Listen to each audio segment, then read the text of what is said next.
Every year, Omaha United for Youth hosts its Back to School Bash, but they need your help this weekend in order to give back to thousands of kids in more ways than one.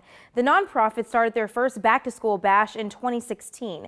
The goal was to give kids a free opportunity to get everything they needed before school started. It's grown over the years, and last year the group gave back to more than 2,000 kids. From backpacks to free haircuts and clothing, Omaha United for Youth is doing everything it can to prepare students for the school year. Now, co-founder Andre Rash tells me for him, giving back is personal.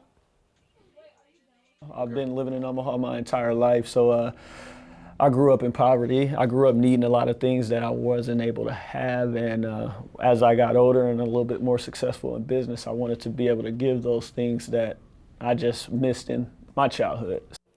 You can start collecting new school supply items right now and drop them off at Boost Mobile off 72nd and Ames. But this weekend, Rash says they'll be taking clothing donations from noon to 5. And the Back to School Bash is set for August 11th. The entire event is free. In studio, Sydney Gray, 3 News Now this morning.